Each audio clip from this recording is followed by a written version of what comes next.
Hello everyone, welcome to a online solution. मैं हूं अशफाक। कैसे आप लोग? तो आ जाइए फटाफट, आप लोग का यहाँ पे क्लास चालू हो चुका है। और जैसे कि आपको पता है, मैंने आपसे वादा किया था कि क्वेश्चन बैंक आपको जरूर मैं प्रोवाइड कराऊंगा, खास करके मैथ, साइंस, सोशल, बिकॉज ये क्वेश्चन बैंक आपको पढ़ना बहुत ज़रूरी है।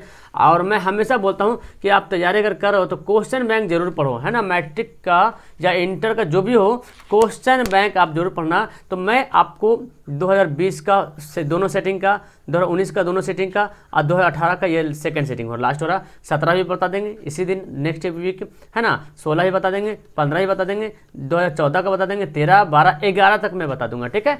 तो जो भी क्वेश्चन है, बहुत ही इंपॉर्टेंट क्वेश्चन है, वीडियो को आखिर तक देखिएगा। इस सेक्शन में टोटल 40 सवाल आपको मिलेंगे और 40 में कितना सही बताएंगे आप नीचे कमेंट करेंगे। और मुझे उम्मीद है जो स्टूडेंट कंटिन्यू पढ़ रहे हैं, तो देखो इतना मैं आपको ऑब्जेक्टिव क्वेश्चन पे फोकस कर दिया हूँ कि आप 40 में तो मेरे ख्याल से कोई क्वेश्चन नहीं छूटेगा जो आप नहीं पढ़े हो। मतलब ऐसा कोई क्वेश्चन नहीं छूटा मैं जो नहीं पढ़ाया हूँ आपको। 9:30 बजे रात में डेली क्लास चलती है लैब में वहाँ पे रिवीजन में डिवीजन होता है, ठीक है। तो जरूर आया कीजिए जो लोग नहीं आते हैं। चलो तो स्टार्ट करते हैं। ब्रेस्ट लिटोवस्क की संधि किन देशों के बीच हुई थी? ये भी मैं सवाल कराया हूँ। ब्रेस्ट लिटोवस्क की संधि जो है किन देशों के बीच हुई थी? रूस और इटली, रूस और फ्रांस, रूस और इंग्लैंड, रूस और जर्मनी। तो इसका आंसर क्या होगा? आप लोग देखो आंसर दो, ठीक है। वीडियो का आप आंसर देख सकते हो, मैं थोड़ा फास्ट बढ़ूंगा। आंसर हमारा क्या होगा? डी, रूस और जर्मनी के बीच ब्रेस्ट लिटोवस्क की संधि हुई थी। याद रखें, ब्रेस्ट लिटोवस्क की संधि रूस और जर्मनी के बीच हुई थी। अगला सवाल है, मार्च 1946 में फ्रांस और वियतनाम के बीच होने वाला समझौता किस नाम से जाना जाता है? तो आपको पूरी गहराई से पढ़ाई करना पड़ेगा। ऐसा नहीं कि ऑप्शन देखिए और एक इनमें से कोई नहीं भी है, ठीक है। तो ध्यान से, जहाँ पे सवाल में जब इनमें से कोई नहीं आ जाए तो आपको वहाँ पे ध्यान देना हो। कोई जरूरी नहीं कि इनमें से कोई नहीं आंसर हो जाएगा, है ना। इनमें से कोई भी, तीनों में से कोई भी आंसर हो सकता है, ठीक है। तो सवाल आप ध्यान से पढ़ेंगे तभी हो सकता है ऐसा। 1946 में फ्रांस और वियतनाम के बीच हनोई समझौता हुआ था। कौन सा समझौता हुआ था? हनोई समझौता।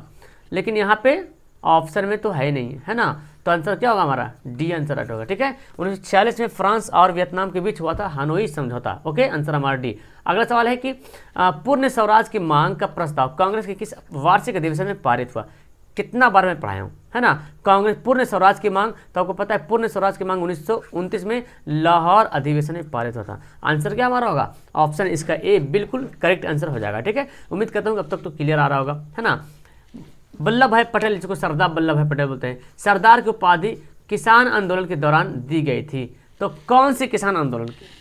सरदार वल्लभ भाई पटेल को सरदार की उपाधि किसान आंदोलन में दी गई थी। कौन सी किसान आंदोलन में? बरदौली किसान आंदोलन, अहमदाबाद किसान आंदोलन, खेड़ा चंपारण। ये देखो चारों जो देख रहे हैं, चारों जो है ये किसान आंदोलन है, ठीक है। याद रखें, सवाल ऐसे भी पूछ सकते हैं कि इनमें से कौन किसान आंदोलन है, ठीक है, या कौन किसान आंदोलन नहीं है। तो बरदौली है, अहमदाबाद है, खेड़ा चंपारण तो जानते ही है, खेड़ा भी है, बरदौली भी है और अहमदाबाद। तो यहाँ पे आंसर क्या होगा? बरदौली। बरदौली किसान आंदोलन में सरदार वल्लभ भाई पटेल को सरदार की उपाधि मिली थी। अगला सवाल है, भारत के लिए पहला फैक्ट्री एक्ट कब पारित हुआ? भारत के लिए पहला फैक्ट्री एक्ट कब पारित हुआ? तो 1938 में, 58 में, 81 में, 11 में। तो 5 का आंसर होगा 1981 में, ठीक है। भारत के लिए पहला फैक्ट्री एक्ट जो है 1981 में पारित हुआ। क्लियर है? समझ में आ रहा है आपको? ओके, नेक्स्ट सवाल है, पूंजीपति वर्ग के द्वारा किस वर्ग का शोषण हुआ था? पूंजीपति वर्ग के द्वारा किस वर्ग का शोषण हुआ था? शोषण यहाँ पे मिस्टेक टाइपिंग हो हुआ है, ठीक है। इस तरह से होगा, टावर्ग ना, शोषण हुआ था। श्रमिक वर्ग, मध्यम वर्ग, कृषक वर्ग, सभी। तो यहाँ पे इसका क्या आंसर होगा?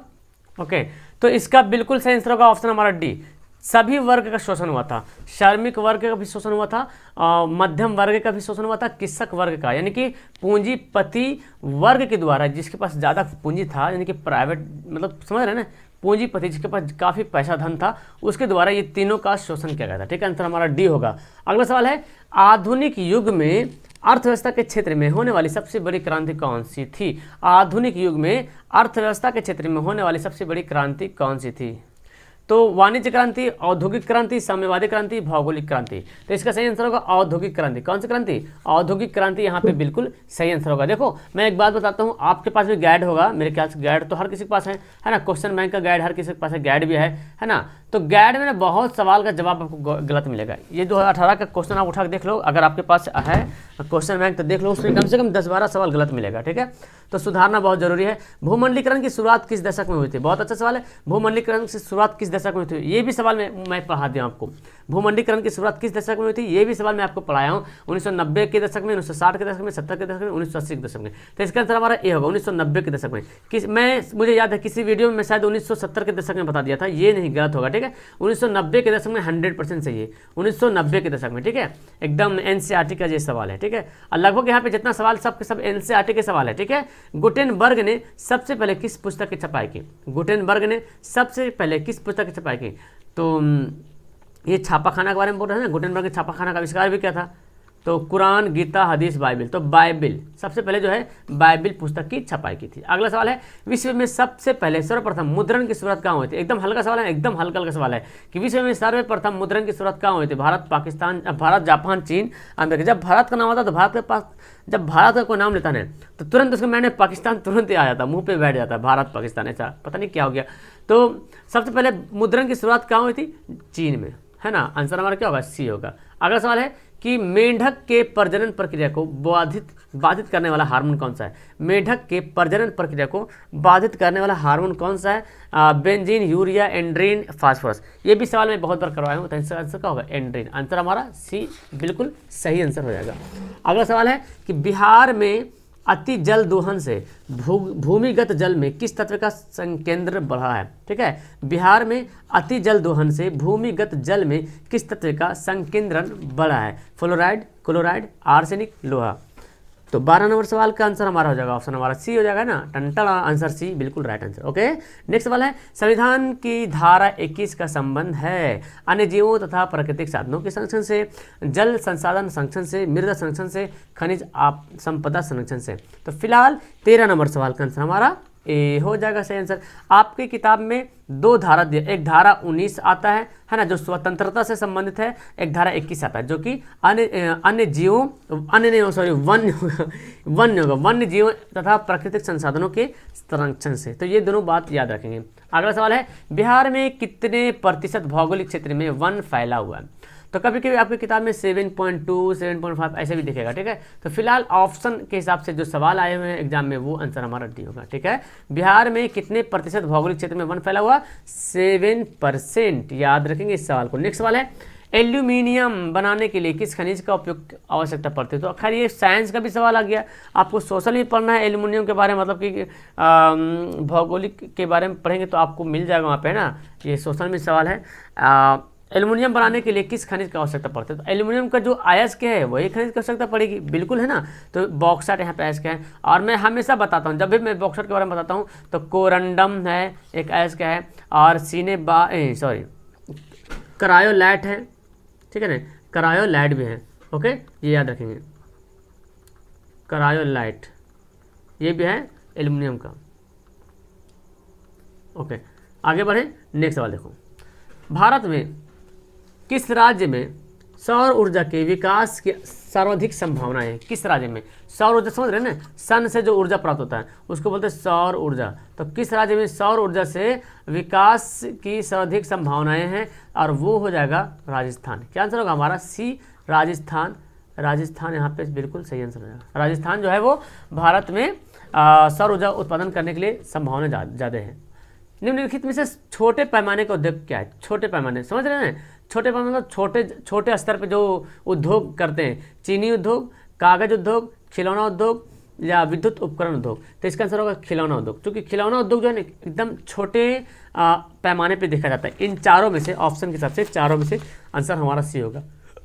अगला सवाल है, देश में कितने विशेष आर्थिक क्षेत्र उत्पन्न है? ये भी सवाल गाइड में गलत दिया हुआ था आंसर इसका, और इसका ऑप्शन भी गलत दिया हुआ है फिलहाल। ठीक है, देश में कितने विशेष आर्थिक क्षेत्र विकसित है? तो फिलहाल देश में 8 विशेष आर्थिक क्षेत्र उत्पन्न है, लेकिन ऑप्शन के हिसाब से 8 के करीब जा रहा तो आंसर हमारा फिर बी हो जाएगा। ठीक है, लेकिन याद रखें देश में कितने आर्थिक क्षेत्र विकसित है, तो आंसर क्या होगा? 8, इसका राइट आंसर होगा। अगला सवाल है, बिहार की सीमा में रेल मार्ग की कुल लंबाई कितनी है ना। बिहार की सीमा से, बिहार का जो बॉर्डर है उस बॉर्डर के अंदर देखा जाए तो बिहार में खास करके बिहार की सीमा का मतलब बिहार के अंदर में रेल मार्ग की लंबाई कुल कितनी है? तो 6283 जो है किलोमीटर, 6283 किलोमीटर बिहार में रेल मार्ग कुल लंबाई, जितना बिहार पूरे स्टेट में इतनी लंबाई जो है उसका ये क्या रेल मार्ग की लंबाई है। ठीक है, अगला सवाल है तल चिन्ह की सहायता से किसी स्थान विशेष की मापी गई ऊंचाई को क्या कहते हैं।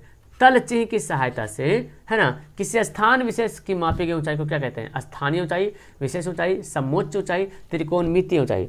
तो 20 का आंसर हमारा हो गया ऑप्शन हमारा है स्थानीय ऊंचाई। देखो 10 मिनट हो रहा और मैं आपको 10 मिनट में 20 सवाल करा दिया हूँ, तो 40 सवाल है, तो जाहिर सी बात 10 मिनट और लगेगा। और इतना फास्ट में करा रहा हूँ, है ना, फास्ट करा रहा हूँ, कोई ज़्यादा फास्ट तो नहीं हो रहा मेरे ख्याल से, एकदम मीडियम से हो रहा, ज़्यादा फास्ट नहीं हो रहा। आपको पढ़ने में मज़ा आ रहा होगा मेरे ख्याल से, है ना। आंसर हमारा ए होगा।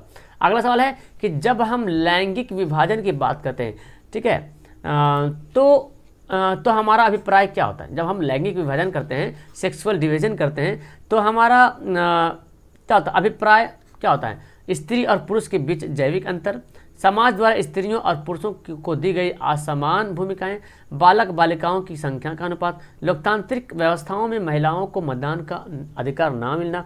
तो 21 का फिलहाल यहाँ पे आंसर होगा ऑप्शन हमारा बी, है ना। समाज द्वारा स्त्रियों और पुरुषों को दी गई असमान भूमिकाएं, है ना, सबका अलग अलग, स्त्री का अलग भूमिका है और पुरुषों का अलग भूमिका है। ऐसा कब होगा, जब हम लैंगिक विभाजन की जब बात करेंगे तब हमारा ये अभिप्राय होगा। ठीक है, अगला सवाल है भारतीय संविधान के बारे में इनमें से कौन सा कथन सही है। भारतीय संविधान इनमें से कौन सा कथन जो सही बोलता है। या धर्म के आधार पर भेदभाव की मनाही करता है, या धर्म को राजकीय धर्म बनाता है, लोगों को कोई भी धर्म मानने की आज़ादी नहीं है। देखो महिलाओं को मतदान के अधिकार का अभाव है, तो यहाँ पे देख रहे हैं ना, महिलाओं को मतदान का अधिकार का अभाव है, क्या ऐसा है क्या। महिलाएं जो है मतदान नहीं कर सकते, अभी तो मतदान किया है ना तुरंत। ये आंसर गलत बोल रहा। लोगों को कोई भी धर्म मानने की आज़ादी नहीं है, गलत बोल रहा ना। लोगों को हर धर्म मानने की आज़ादी है, जिसका मर्जी जो धर्म माने, कोई मना नहीं कर सकता है। या एक धर्म को राजकीय धर्म बनाता, कभी नहीं, किसी भी धर्म का राजकीय धर्म नहीं। अभी तक सुने आप भारत में कोई स्टेट है जहाँ पे एक धार्मिक स्टेट बन गया हो, है ना, जो उस धर्म से स्टेट का जाना जा रहा, ऐसा नहीं है। ठीक है, ये संविधान नहीं बोलता है। तो ये तीनों गया काम से घर, और ये गया हमारा आंसर है। जाहिर बात, किसी भी धर्म को भेदभाव करने में मनाही करता है संविधान। अगला सवाल है सत्ता में साझेदारी सही है। सत्ता में साझेदारी बहुत जरूरी, सत्ता है तो साझेदारी करना पड़ेगा। क्यों? क्योंकि यह विविधता को अपने में समेट लेती है, देश की एकता को कमजोर करती है, फैसला लेने में देर करती है, या विभिन्न समुदाय के बीच टकराव कम करती है। तो जब सत्ता में साझेदारी होगा तो विभिन्न समुदाय के बीच जो है टकराव का होगा, कम जाएगा। देखते हैं ना कि अलग अलग पार्टी मिल गया, गठबंधन बन गया, तो अलग अलग पार्टी है, उसके समुदाय के लोग में टकराव क्या होता है, कम जाता है। अगला सवाल है वर्ष 1975 भारतीय राजनीतिक में किस लिए जाना जाता है। 1975 जानते हैं भारतीय राजनीति में बहुत इंपॉर्टेंट डेट है। 1975 किस लिए जानते हैं, किस लिए। इस वर्ष से आम चुनाव हुआ थे, इंदिरा गांधी प्रधानमंत्री बनी थी, देश में आपातकाल लागू हुआ था, जनता पार्टी की सरकार। तो यहाँ पे तीनों ऑप्शन देख रहे, तीनों इंपॉर्टेंट ऑप्शन है कि देश में जनता पार्टी की सरकार बनी थी, ये भी है सही, देश में आपातकाल भी लागू हुआ था, श्रीमती इंदिरा गांधी भी सरकार बनी थी, और इस वर्ष आम चुनाव। चारों ऑप्शन यहाँ पे सही है। 1975 में चारों घटनाएं घटी है, लेकिन जो भारतीय राजनीति में जो जाना जाता है वो, अब राजनीतिक के मामले वाले तो राजनीतिक जनता पार्टी की यहाँ पे सरकार बनी थी, इसलिए ये जो है ज़्यादा फेमस है, आंसर डी। अगला सवाल है बिहार में संपूर्ण क्रांति, देखो क्रांति कैसे लिखा हुआ, बिहार में संपूर्ण क्रांति का नेतृत्व निम्न से किसने किया था। तो बिहार में संपूर्ण क्रांति का नेतृत्व करने वाले कौन थे, मोरारजी देसाई, ना जी ना, नीतीश कुमार, ना, इंदिरा गांधी, ये तो नहीं, जयप्रकाश नारायण, बिल्कुल जयप्रकाश नारायण बिहार में संपूर्ण क्रांति का नेतृत्व करने वाले हैं। ठीक है, अगला सवाल है कि नर्मदा घाटी परियोजना किस राज्यों से संबंधित है। बिहार, उत्तर प्रदेश, मध्य प्रदेश, तमिलनाडु, केरल, कर्नाटक, पश्चिम बंगाल, उत्तर प्रदेश, पंजाब, गुजरात, महाराष्ट्र, मध्य प्रदेश। तो इजी सवाल है। तो खैर देखो, इजी तो पढ़िएगा तभी जी होगा ना, जब आप इसको रिवीजन कीजिए तभी जाइएगा। और रिवीजन करने के लिए आपको आना पड़ेगा 9:30 बजे रात में, वहाँ पे करता हूँ मैं रिवीजन का डिवीजन, रिवीजन में डिवीजन, जो रिवीजन करेगा वही डिवीजन लाएगा, और अच्छा वाला डिवीजन लाएगा। आंसर हमारा डी। देखो ये मौका जो इस बार जो मौका मिलने वाला है ना 2021 का एग्जाम का, वो हर किसी को मौका नहीं मिलेगा बच्चा। ठीक है, चूँकि कोरोना का काल चल रहा, सरकार को भी पता है कि बच्चा कितना पढ़ रहा, सवाल डालो हल्का हल्का, और आप लोग तो हल्का हल्का सवाल को एकदम दिए, राउंड दिए धर के गर्दा छोड़ा दिए है ना, तो एकदम लूट लो पूरा। और क्या किसे लोकतंत्र का प्राण कहा जाता है? लोकतंत्र का प्राण, लोकतंत्र का जान, जो नहीं रहेगा तो लोकतंत्र होगा नहीं, और वो कहते हैं राजनीतिक दल को। इसका भी मैं आंसर एक वीडियो में गलत बता दिया था, संविधान, जो कि संविधान नहीं होगा, सॉरी, राजनीतिक दल होगा। राजनीतिक दल को लोकतंत्र का प्राण माना जाता है, ठीक है। तो कुछ क्वेश्चंस कभी कभी गलत हो जाते हैं, इसके लिए सॉरी, और बाकी मैं उसको सुधार कर रहा हूँ धीरे धीरे, है ना। दल बदल कानून किस पर लागू होता है? दल बदल, दल मतलब क्या होता है? पार्टी, बदल मतलब चेंज, पार्टी को बदलना किस में होता है? अभी आप महाराष्ट्र में, कुछ दिन पहले महाराष्ट्र के बारे में सुने थे, महाराष्ट्र में सरकार बनी तो पार्टी को खरीदने में, बेचने खरीदने में जो एक महीना गुजर गया, है ना। तो यहाँ पे पार्टी कभी इसमें जा रहा, कभी इसमें, कुछ पार्टी इसमें जा रहा, कुछ विधायक इसमें जा रहा, है ना। सांसद इसमें चला गया, विधायक चला गया, विधायक बिक गया, विधायक को खरीद लिया। तो विधायक होता है स्टेट लेवल पे और सांसद होता है सेंट्रल लेवल पे, ठीक है ना। विधायक जो होता है राज्यसभा में, क्या बोलते हैं, विधानसभा में विधायक होता है, ठीक है।